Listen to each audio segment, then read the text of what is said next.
Why would they mow down all these people? Can't let everyone in. So they killed them? Dead people don't get infected. It's kind of shitty.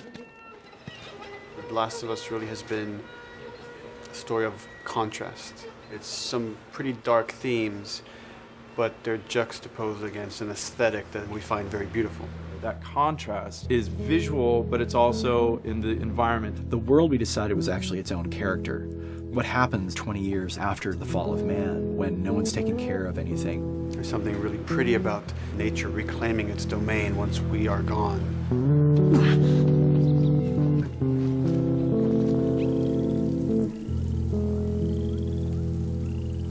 So everything we're doing in the environments is relating back to what you should be feeling in the story or what's happening to these characters. You as a player, you as Joel, you can look at these things and reflect about how much we've built and what we've lost.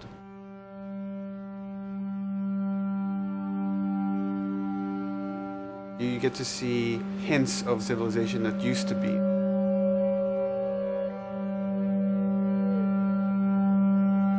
Each level has, a lighting artist, a modeler, and a texture artist, and we all work together. This was the block mesh that they gave me, and it set the interior of a building. I had to be mindful of where I had set the lighting up in the color script, how it would be coming through the windows and lighting this area, which would give us this concept. I keep everything on separate layers, so say if they don't want the guys in the concept, I can take them out, or if they don't want the closet there, I can take that out really easily. Keep everything really flexible. At Naughty Dog, we really try to cultivate a culture where anybody is encouraged to criticize anybody else's works. And we find that the more we do that, the better the game gets. We don't have a lot of meetings because most of the meetings are you and two other people hanging out at somebody's desk. If you need something to get done, you just go find that person and you talk to them about it. So, dude, I was actually trying to figure out right here, there should probably be some dead foliage.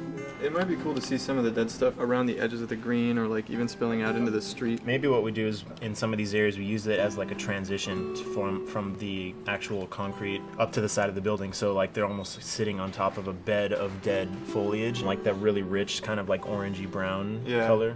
Sienna or something would be nice. Something real cheddar. That's how you know you're done. The end product often ends up being stronger because that bouncing back off somebody else gives you a result that maybe you wouldn't have even thought of in the first place. All right, here's the bridge. That's our way out of here.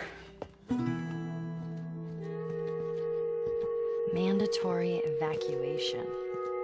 Evacuate to where? What do you think? Quarantine zone. See, some places got a heads up before the infection showed up. Most didn't.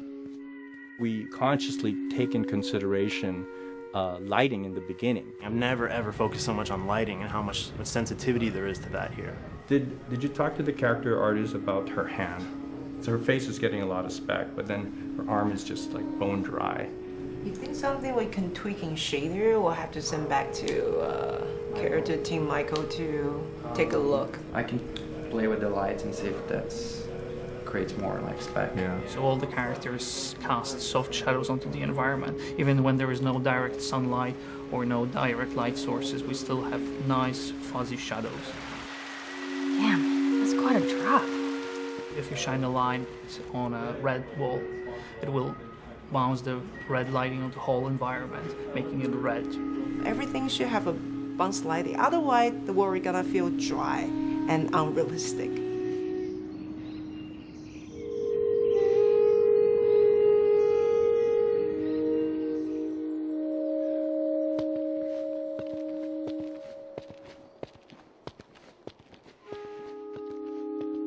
Once I finish the concept, they take it at 3D artists and lighters, VisFX guys, and they'll bring it into the game engine. They got the same sign, all the foliage, lighting. That's how it kind of translates from the color script to the finished game that you play. This way. If we cut through downtown, we can hit the Capitol building by sunrise. We hope. This engine is really driven in a way towards a very high level of cinematic control. Hopefully, if we achieve our goal, you'll see it is beautiful. There are these truly beautiful moments amid all this chaos and destruction.